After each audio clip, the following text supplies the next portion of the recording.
At 12:46 hours on April 7th, 1945, a torpedo from a Grumman Avenger struck IJN Yahagi directly in the engine room. The explosion killed every man in the engineering spaces instantly. Steam pressure dropped to zero. The turbines stopped spinning. The light cruiser, flagship of Destroyer Squadron 2, went dead in the water 300 miles from her destination, with more than 300 American aircraft circling above her. Captain Tamechi Hara stood on the bridge and knew his ship was finished.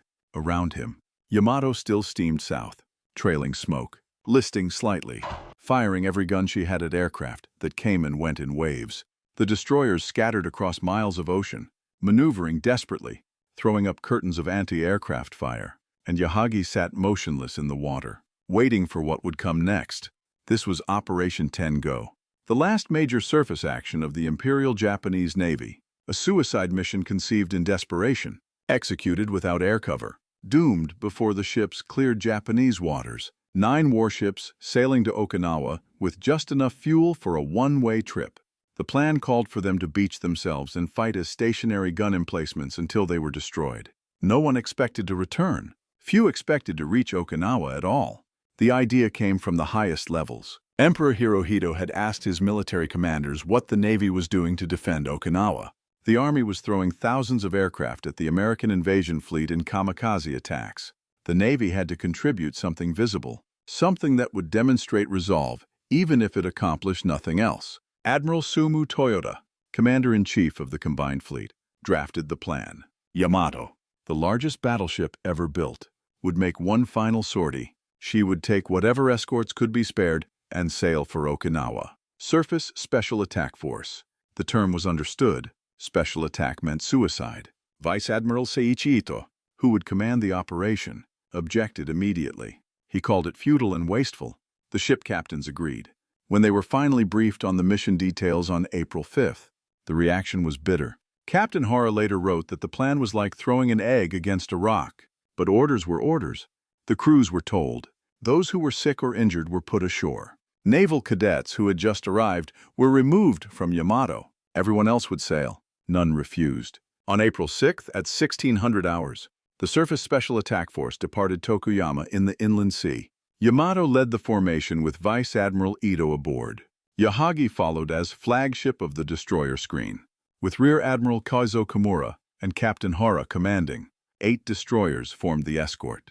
Isokaze, Hamakaze, Yukikaze, Kasumi, Hashimo, Asashimo, Fuyutsuki, Suzutsuki. What remained of a navy that had once controlled half the Pacific? Yahagi was an Agano-class light cruiser, the third of 4 ships completed at Sasebo Naval Arsenal, laid down November 11, 1941, launched October 25, 1942, commissioned December 29, 1943. She measured 174.1 meters overall length, beam 15.2 meters, draft 5.63 meters, standard displacement 6,652 tons, full load, displacement 8,534 tons. 4 Kampon-geared steam turbines drove 4 shafts. 6 Kampon boilers generated 100,000 shaft horsepower. Maximum speed 35 knots. The armament reflected her designed role as destroyer squadron flagship. 3 twin turrets mounted, Type 41 6-inch guns. 2 turrets forward, 1 aft. Secondary armament consisted of 2 twin turrets with Type 98 8-centimeter high-angle guns positioned amidships. These were new weapons, designed specifically for the Agano class, intended to provide effective anti-aircraft fire.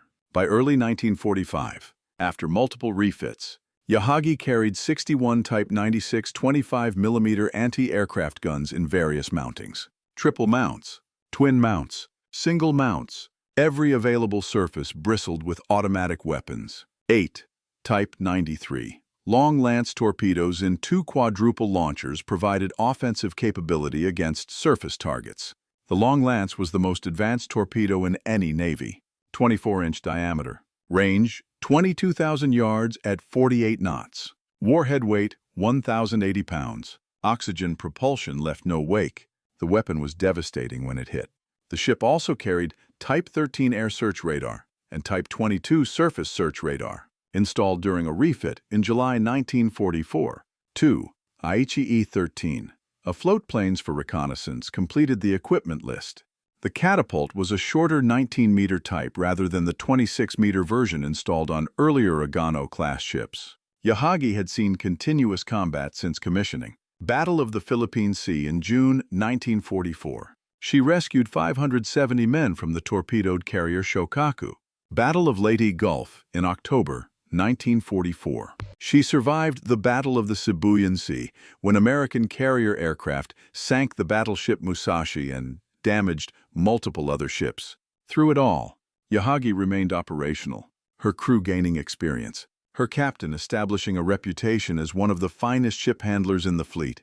Captain Tamoichi Hara was 44 years old, born October 16, 1900, in Takamatsu City on Shikoku. Graduated from the Imperial Japanese Naval Academy at Etajima in 1921 with the 49th class. Became a destroyer and torpedo warfare specialist. Wrote the official Imperial Navy Manual on torpedo attack techniques in 1932. Commanded destroyers through the entire war. Survived more than 100 sorties. Earned the nickname the Miracle Captain because his ships kept coming back when so many others didn't. By April 1945, of 175 destroyers in service at the start of the war, 129 had been sunk. Hara was one of the only destroyer captains from 1941 still alive and in command. His transfer to Yahagi in late 1944 represented both promotion and recognition. Light cruisers commanded destroyer squadrons. Hara would lead the squadron that would escort Yamato on her final mission. The force transited the Bungo Strait on the evening of April 6th. American submarines, Threadfin and Hackleback, were waiting. They tracked the Japanese ships through the night, sending position reports. The submarines couldn't attack because of the formation's speed and evasive maneuvering, but they maintained contact. Their radio transmissions were picked up by Japanese radio operators. Everyone knew the Americans were tracking them. The mission was no longer secret, if it ever had been. American codebreakers had already informed Vice Admiral Mark Mitcher, commanding Task Force 58, of the Japanese plan. Mitcher positioned his carrier groups to intercept. 11 fleet carriers, 4 light carriers, 15 aircraft. He would have overwhelming superiority. The only question was when and where the strike would occur. At dawn on April 7th, the Japanese force passed the Osumi Peninsula into the open ocean. Heading south from Kyushu toward Okinawa, they shifted into defensive formation. Yahagi led Yamato. The 8 destroyers formed a ring around the 2 larger ships, each vessel 1,500 meters from the next, proceeding at 20 knots. At 0800 hours, American flying boats made contact. At 1,000 hours, 8 F-6F Hellcat fighters appeared, circling beyond anti-aircraft range, maintaining visual contact, guiding the strike groups inbound. The first wave arrived at 12:32 hours. 280 aircraft from task groups, 58.1 and 58.3, 132 fighters, 50 bombers, 98 torpedo planes. Captain Hara on Yahagi's bridge watched the formations circle the task force, some clockwise, some counterclockwise, organizing their attacks. The Japanese ships had no fighter cover. 6. Mitsubishi. A 6M0 fighters had appeared briefly at dawn and then departed. They were all the protection the Surface Special Attack Force would receive. At 12:34 hours, Yamato opened fire with her forward main battery turrets, 18.1-inch guns firing Sanshikadan beehive shells, anti-aircraft shells designed to burst at altitude, showering aircraft with shrapnel. The effect was negligible against modern aircraft with armor and self-sealing fuel tanks, but the guns kept firing. Yahagi's 6-inch turrets joined in. The 8-centimeter high-angle guns tracked targets. The 25mm guns waited for aircraft to come within range. At 12:37 hours, the attack began. Dive bombers from USS Bennington and USS Hornet targeted Yamato. SB-2C Helldivers pushed over from altitude, releasing 1,000-pound armor-piercing bombs. Yamato maneuvered at flank speed, turning hard, trying to throw off the bombardier's aim. 2 bombs hit. One exploded in crew quarters abaft the Type 13 radar installation. The second penetrated the aft command station and detonated between a gun magazine and main battery turret. Fires started. Damage control teams responded. The ship maintained speed. Torpedo bombers from multiple carriers coordinated attacks on Yahagi. The Grumman TBF Avengers came in low. releasing Mark 13 torpedoes at close range. Yahagi's anti-aircraft guns opened fire at maximum rate. The 25mm guns hammered away, their crews feeding ammunition as fast as they could load. Some aircraft fell. Most pressed their attacks. Torpedoes ran toward the cruiser from multiple bearings. Hurricaned the ship through violent evasive maneuvers. Hard turns. Emergency speed changes. The long-lance torpedoes in their deck-mounted launchers represented a critical vulnerability. A single bomb or torpedo hit on the launcher mount could detonate the oxygen-powered weapons, blowing the ship apart. Every near miss sent water cascading across the decks. Every impact was potentially catastrophic. For 14 minutes, the first wave attacked. Then they departed to rearm and refuel. Yahagi had been hit but remained operational. Yamato continued south, trailing smoke from fires that couldn't be extinguished. The destroyer Hamikaze had taken damage and was falling behind. The formation tightened. At 12:46 hours, the second wave arrived. 106 aircraft from Task Group 58.4. USS Yorktown, USS Intrepid, USS Langley, fresh aircraft with full ordnance loads. The pilots had been briefed. Yamato was the priority target, but Yahagi was the formation leader. Taking her out would disrupt command and control. The torpedo that hit Yahagi's engine room at 12:46 hours came from an Avenger flying barely above the wave tops. The pilot dropped at 600 yards range, turned hard to avoid the splashes from anti-aircraft fire, and cleared the area. The Mark 13 ran true. It struck amidships on the starboard side, penetrating the thin hull plating, detonating inside the main engineering space. The explosion killed Chief Engineer Commander and every man on watch. Steam lines ruptured. Boiler pressure dropped instantly as the automatic safety systems vented to prevent secondary explosions. The turbines, suddenly without steam, spun down and stopped. Electrical power failed as the generators lost drive. Emergency lighting came on briefly, then failed as auxiliary systems overloaded. In seconds, Yahagi went from 30 knots to dead stop. On the bridge, the engineering status board showed total failure.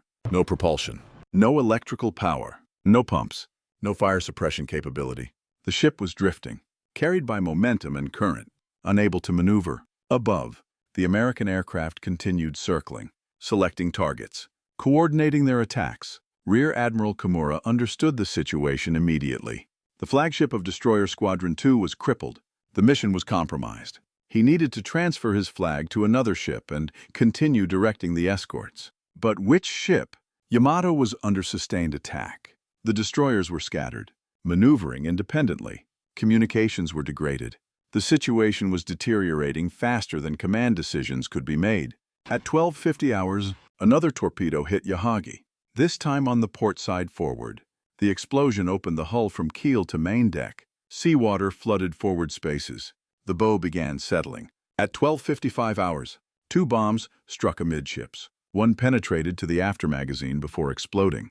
The detonation of ready-use ammunition added to the damage. Fires spread through the midship section. Between 1300 and 1400 hours, wave after wave of aircraft attacked the immobilized cruiser. The exact number of hits is uncertain. American action reports credited 12 bombs and 7 torpedoes. Japanese survivors reported similar numbers. Some hits may have been near misses close enough to cause structural damage. Others struck areas already destroyed by previous weapons. What is certain is that Yahagi absorbed punishment that would have sunk most ships quickly. The Agano class was lightly built compared to treaty cruisers. No armor belt. Light deck plating. Subdivision was adequate for peacetime damage control but insufficient against sustained attack. Yet the ship remained afloat for more than an hour after the engine room hit. The crew fought back with everything available. Gun crews who hadn't been killed by bomb or torpedo hits kept firing.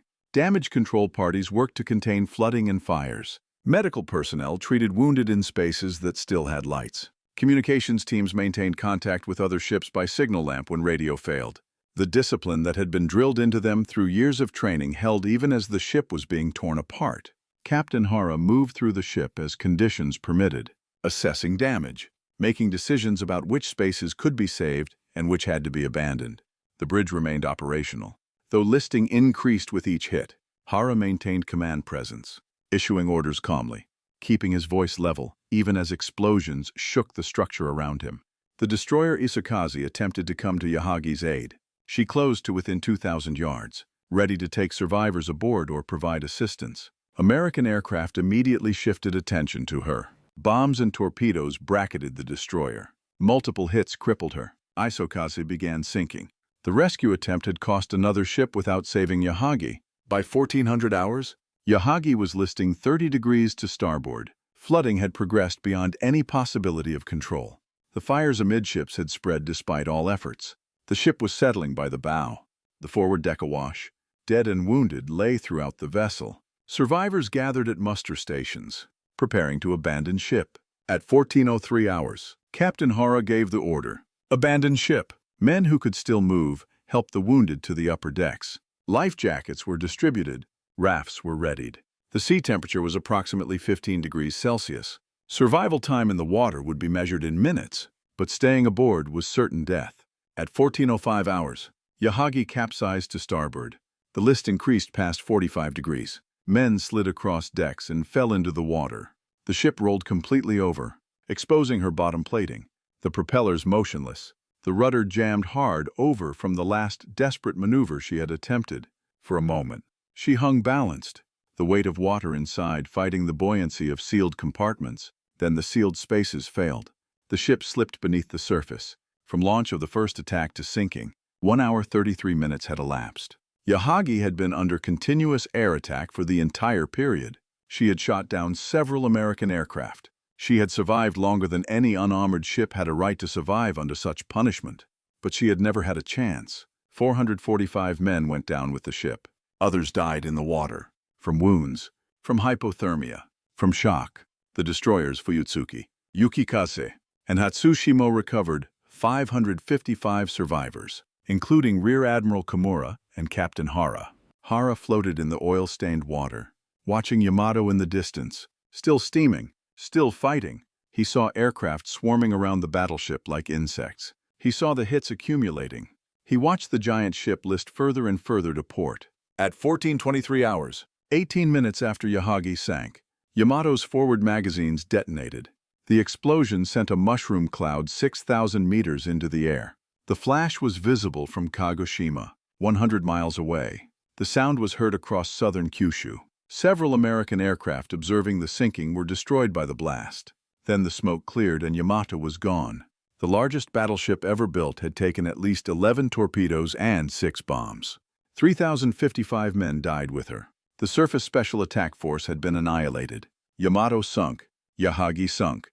Destroyers Isakaze, Hamakaze, Kasumi, and Asashimo sunk. Destroyers Fuyutsuki, Yukikaze, Hatsushimo, and Suzutsuki damaged but able to withdraw. Between 3,700 and 4,250 Japanese naval personnel killed. 10 American aircraft shot down. 12 American airmen lost. The mission had accomplished nothing. The American invasion fleet off Okinawa was never threatened. The surface special attack force was destroyed more than 300 miles from its objective. Not one Japanese ship reached Okinawa. Not one American transport was attacked. The entire operation achieved only the destruction of the last operational heavy units of the Imperial Japanese Navy. The strategic calculation had been simple. Demonstrate resolve. Force the Americans to expend resources attacking the surface force instead of supporting the ground campaign. Show the Emperor that the Navy was contributing to Okinawa's defense. Accept the loss of ships and men as the price of maintaining institutional honor and proving willingness to sacrifice everything. That calculation ignored several realities. The American carrier force had ample resources to attack both Yamato's group and continue supporting ground operations. The ships expended in Operation Tengo could have been preserved for the defense of the home islands, where they might have provided fire support against an invasion force or served as floating batteries in defended harbors. The trained crews who died represented irreplaceable expertise that would be desperately needed in the final battles. Admiral Toyota later defended the decision. He argued that doing nothing would have been worse for morale. The Navy had to act, even if the action was futile. The symbolism mattered. Yamato represented the pride of the fleet. Her destruction in battle was preferable to her capture or scuttling. The crews died fighting rather than surrendering. By the calculus of 1945, Japan, this had value. Captain Hara survived to question that calculus in his post-war memoir. He wrote that Operation Tengo embodied everything wrong with Imperial Navy thinking. Rigid adherence to Bushido concepts that had become distorted into compulsory suicide, inability to adapt to changing tactical realities, wasteful expenditure of irreplaceable assets for symbolic purposes, refusal to acknowledge that the war was lost and that further sacrifice served no purpose. Hara was uniquely positioned to make that judgment. He had commanded destroyers from the beginning of the war through its final months. He had seen the Navy at its peak and its nadir. He had fought at Java Sea, Midway, Guadalcanal, the Philippine Sea, Leyte Gulf. He had sunk enemy ships. He had rescued survivors from sunken Japanese ships. He had watched the slow attrition that destroyed the fleet he had served. And he had commanded Yahagi when she made her last sortie. The survivors who reached Sasebo on April 8th were the fortunate few. Out of 1,000 crew on Yahagi, 555 lived. The percentage was higher than Yamato, where only 276 of 3,300 crew survived. But the survival rate reflected luck more than anything else. Men in the water, when the destroyers came to pick them up, lived. Men trapped below when the ships capsized, died. Men who floated until hypothermia took them, died. The difference between life and death was often measured in meters and minutes. Hara was pulled from the water by Hatsushimo. He was taken to Sasebo. He received medical treatment for exposure and minor injuries. He was debriefed by combined fleet staff. He submitted his action report. Then he was assigned to Kawatna, where he spent the last months of the war training sailors to operate Shinyo suicide boats, small explosive-packed motorboats designed for ramming attacks on invasion ships, another expression of the same thinking that had sent Yamato to her death. Hara was at Kawatana on August 9th when the atomic bomb exploded over Nagasaki. He saw the flash. He heard the detonation. He witnessed the mushroom cloud rising over the city. He understood, perhaps more clearly than most, that the war was ending in ways that made conventional naval operations completely irrelevant. The battleship era had ended. The age of strategic bombing and atomic weapons had begun. Everything he had trained for, everything he had fought for, had become obsolete. The wreck of Yahagi lies at 30 degrees 47 minutes north, 128 degrees 8 minutes east. Depth, approximately 400 meters. The wreck was located by Japanese researchers in the 1980s. Video surveys have documented the condition. The ship lies on her starboard side, broken into sections, heavily degraded by corrosion and marine growth. The gun turrets are recognizable. Parts of the superstructure remain identifiable. The hull is collapsing progressively as metal deteriorates. No memorial marks the location. No monument commemorates the crew. Yahagi was one ship among thousands lost during the war. Her crew were men among millions who died. The specific circumstances of her loss, the particular details of Operation Tengo, have significance primarily to historians and to the surviving families of those who served aboard her. But the ship represents something larger than her own story. Yahagi was a purpose-built destroyer squadron flagship. Designed for the offensive operations Japan planned in the 1930s, she was optimized for speed, torpedo attack, and night combat. She carried advanced equipment, powerful weapons, and experienced crews. She was, by the standards of her design criteria, an excellent ship. Yet by April 1945, none of that mattered. The tactical environment had changed completely.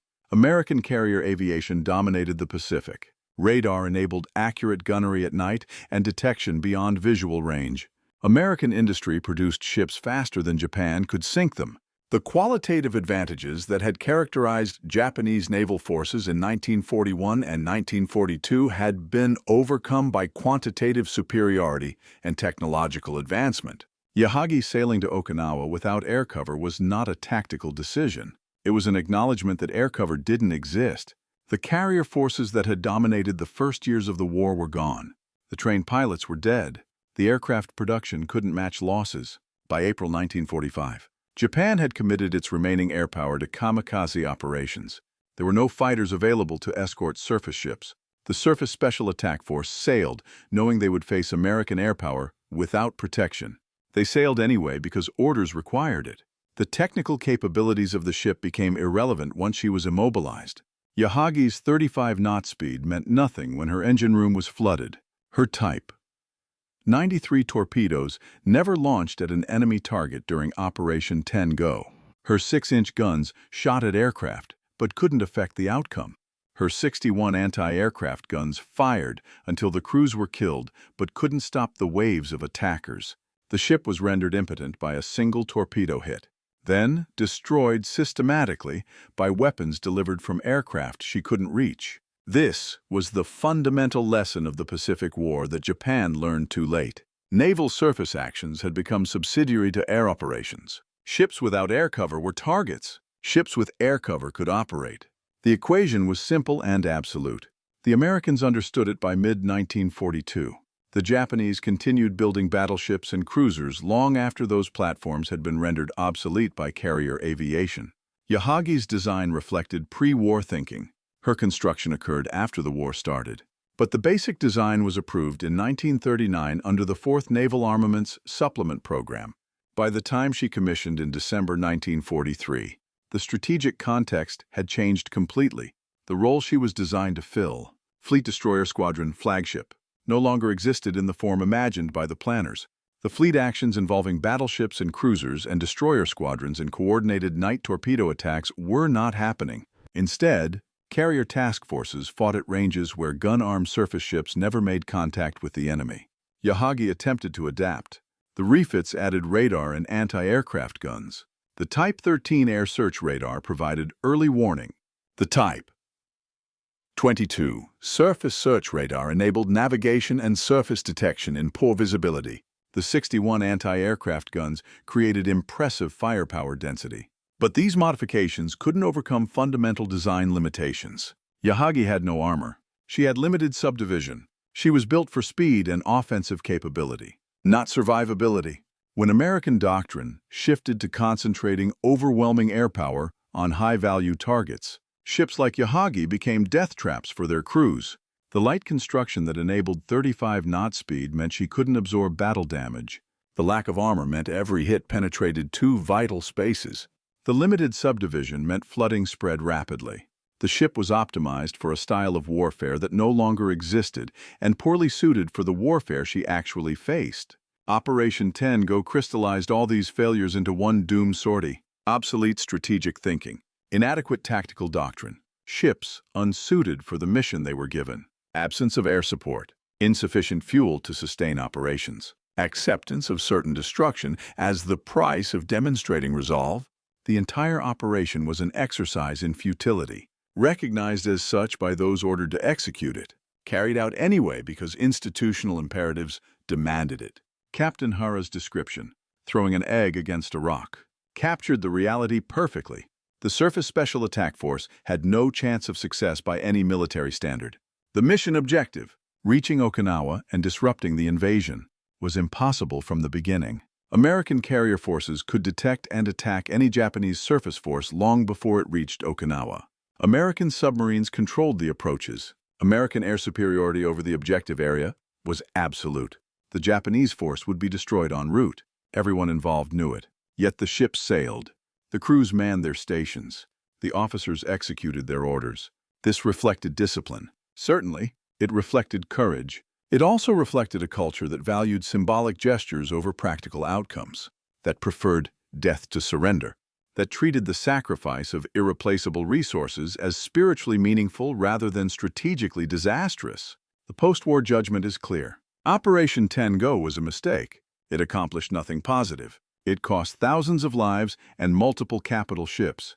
The resources expended could have been used more effectively in other ways. The trained personnel who died represented expertise that couldn't be replaced.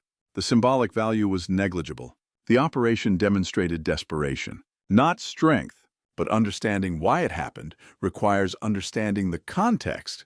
By April 1945, Japan's strategic position was hopeless. The home islands were under blockade. Cities were being burned by strategic bombing. Food supplies were inadequate. Industrial production was collapsing.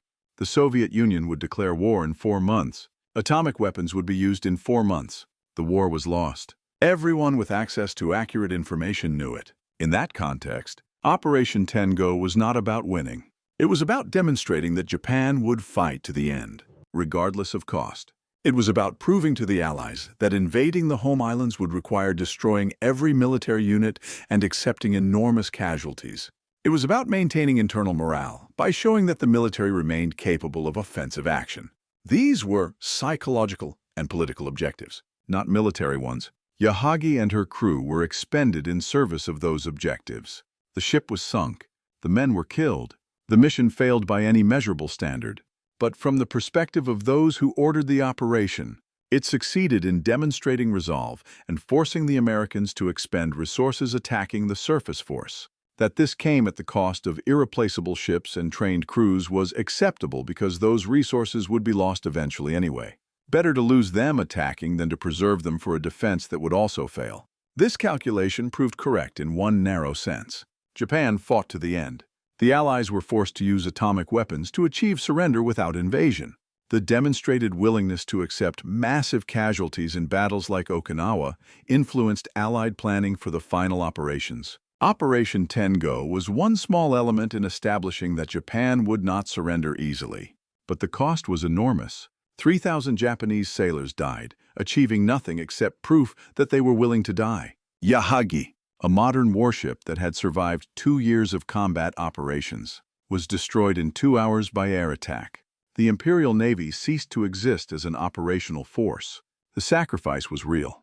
The benefit was questionable. For those who served aboard Yahagi, the philosophical debates were irrelevant. They had orders. They executed those orders. They fought their ship as long as she remained capable of fighting. They abandoned ship when continued resistance became impossible. They survived or died based on factors largely beyond their control. Their courage was not in question. Their sacrifice was absolute. Whether their death served any useful purpose is a question for historians, not for the men who died. Captain Hara survived to tell the story. His memoir, Japanese Destroyer Captain, remains the definitive first-hand account of the operation from the Japanese perspective. He wrote with unusual honesty about the failures he witnessed, the mistakes made by senior commanders, the waste of men and ships. He criticized the culture that demanded suicide rather than accepting defeat. He praised American courage and resourcefulness. He examined his own decisions and actions with brutal self-assessment. The book became required reading at the United States Naval Academy. It provided insight into Japanese tactical thinking and combat methods. It documented operations and battles where Japanese records were limited. It preserved first-hand observations of events that might otherwise have been lost to history. And it served as a cautionary tale about the consequences of rigid doctrine, obsolete thinking, and cultures that valued death over survival. Yahagi's legacy is found in those lessons. The ship herself is gone, corroding on the seabed. The crew are gone, dead for 80 years. The Navy they served is gone, destroyed in the war. But the record remains. The analyses continue. Each generation of naval officers studies what happened and why, extracting lessons applicable to their own time, their own challenges, their own decisions about when to fight and when to preserve forces for more favorable circumstances. The fundamental lesson is simple. Military forces exist to accomplish strategic objectives. Expending them on operations that cannot achieve meaningful objectives is waste, regardless of the courage and sacrifice involved. Recognizing when a mission is impossible is as important as executing missions that can succeed. Adapting to changing tactical realities is essential for survival. Fighting to the death may be noble, but preserving combat power for winnable engagements is often wiser. Yahagi sailed to prove these lessons one final time. The ship was well designed for the wrong war. The crew was highly trained for tactics that no longer worked. The mission was conceived to satisfy institutional imperatives rather than achieve military outcomes. The result was foreordained. The sacrifice was real. The waste was complete. That is the story of IJN Yahagi, not the story of a ship. The story of an institution that couldn't adapt. The story of men who served that institution faithfully unto death. The story of courage that accomplished nothing except to demonstrate that courage alone is insufficient when strategic thinking is flawed and tactical doctrine is obsolete. The wreck remains where the ship sank. The depth makes salvage impractical. The location is remote. No government has expressed interest in raising or memorializing the site. Yahagi lies forgotten except by those who study the history or who lost family in the sinking. That forgetting is perhaps appropriate. The ship was destroyed. The Navy was defeated. The war was lost. What remained were lessons. Those lessons have been learned, studied, analyzed, incorporated into naval doctrine worldwide.